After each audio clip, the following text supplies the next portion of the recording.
Good morning, everyone. Today is August the 8th. I am Anne-Marie Band, and this is the Moneyball Morning Report.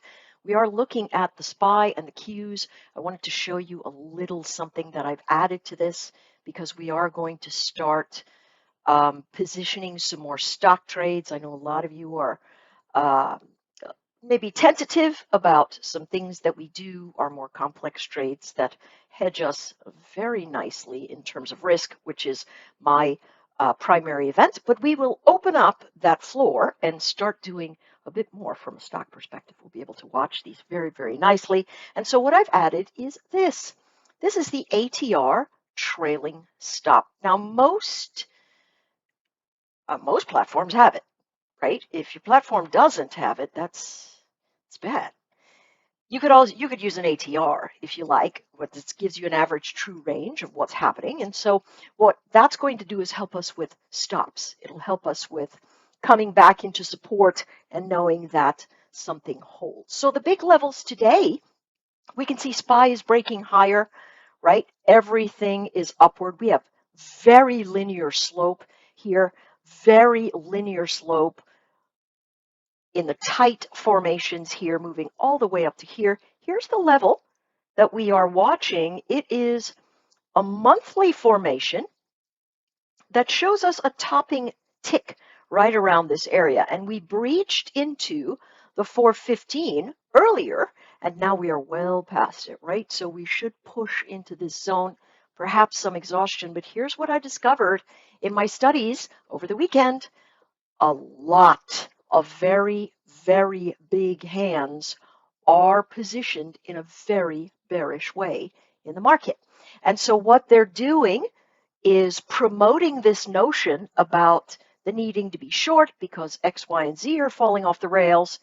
And the small trader, like most of us are, we go buy our onesies, twosies, threesies, put action events. We either buy the puts outright and they're going to get smashed.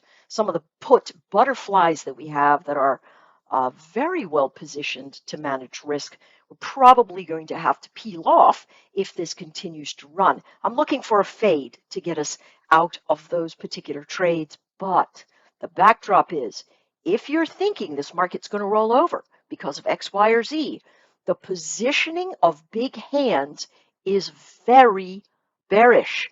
And so with the influx of everybody else's stock market is fallen off the rails and there's no place to make money besides this one in the US, we could have ourselves a massive squeeze.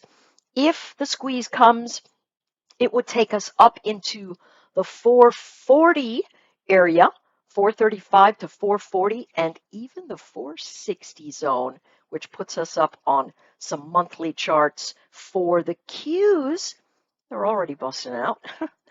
And they will be looking at that 348 to potentially 370. So, lot to watch. No really big news this week. Of course, we have the Fed president speaking because they're all lining up their jobs for when they leave the Federal Reserve. It's really very incestuous and mostly disgusting, but it is what it is. That being said, we have some of them talking, but nothing coming until Wednesday or Thursday where we have the CPI and, of course, EIA and natural gas. All right, we will be watching things very closely. Side note, looking at the XLE, potentially, we've got a little bit of a fade heading into the opening space this morning because China locked down again. They had 800 travelers stranded because they locked it down based on their zero COVID policy. So we are getting a fair bit of demand destruction, particularly as individuals continue to work from home. So a lot of stuff shifting. This is still going to move in our favor. We'll talk about that a little bit later today. All right, see you on the Benzinga Pro platform. Take care.